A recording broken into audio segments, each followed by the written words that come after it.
Trump की policies क्या USA की हिस्ट्री में कुछ एक्सेप्शन है या केवल तरीका बदला है? पहले पीछे से जो हो रहा था अब खुलेआम हो रहा है। जिनके साथ मिलकर दूसरों के साथ करते थे अब उनके साथ भी हो रहा है। मार्च 2013 में सीआईए के कुछ सीक्रेट डॉक्यूमेंट्स डिक्लासिफाई हुए। पता चला कि 1946 से 2000 के बीच सीआईए ने 81 देशों के इलेक्शंस में इंटरफेयर किया। 61 ऐसी सरकारें जो ठीक चल रही थी उनको गिराने की कोशिश की। इंडिया भी एक टारगेट था। जैसे 1957 में केरला में हिस्ट्री बनी। पहली बार कम्युनिस्ट पार्टी ईएमएस नंबूदिरी की लीडरशिप में फ्री एंड फेयर इलेक्शन से दुनिया का पहला कम्युनिस्ट गवर्नमेंट बनाती है। इस सरकार ने लैंड रिफॉर्म्स लाए, मजदूरों की वेजेस बढ़ाई, राशन सिस्टम इंप्रूव किया। अब गरीब लोग खुश कि चलो भाई कम्युनिस्ट गवर्नमेंट आ रही है।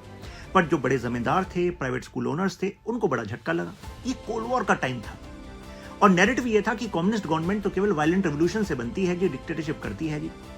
यहां अमेरिका पैनिक हो गया। कोल्ड वॉर चल रही थी, उनको लगा कि अगर यहां पर कम्युनिस्ट गवर्नमेंट टिक गई तो कहीं ये डोमिनो इफेक्ट ना बन जाए। और फिर शुरू हुआ सीआईए का कोवर्ट गेम। एलिगेशंस हैं कि कई पॉलिटिकल ग्रुप्स, जिसमें भारत की एक नेशनल लेवल की पार्टी भी थी, उसको डायरेक्ट पैसा दिया गया।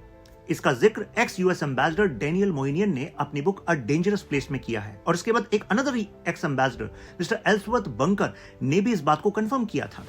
सीआईए ने प्रोटेस्ट फंड किए जिनको विमोचना समारंभ यानी लिबरेशन स्ट्रगल कहा गया। सेवरल प्रोटेस्ट ग्रुप्स सड़कों पर उतर आए, वायलेंस हुआ, पुलिस फायरिंग में करीब 20 लोग मारे गए थे। लॉ एंड ऑर्डर कोलैप्स का नैरेटिव बना और जुलाई 1959 में नेहरू गवर्नमेंट ने प्रेसिडेंट रूल लगाकर इस कम्युनिस्ट गवर्नमेंट को गिरा दिया।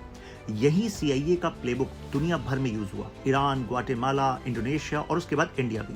तो कहने का मतलब है आइडियोलॉजी, प्राइवेट इकोनॉमिक इंटरेस्ट के नाम पर ये इंटरवेंशन पहले भी होते रहे हैं। अब 2025 में एलिगेशंस आए कि इंडिया में कुछ एनजीओज को फॉरेन फंडिंग हो रही है, टैरिफ वॉर के थ्रू इकोनॉमिक प्रेशर और पाकिस्तान को सपोर्ट करना, ये सब इंडिया को लाइन पर रखने का एक तरीका है। हिस्ट्री हमें एक वार्निंग देती है कि देखो, डेमोक्रेसी को बचाने के लिए हमेशा विजिलेंट रहना होगा, क्योंकि डेमोक्रेसी केवल इलेक्शन नहीं है, it is everyday work by vigilant citizens. मिलते हैं, ख्याल रखिए अपना। जय हिंद।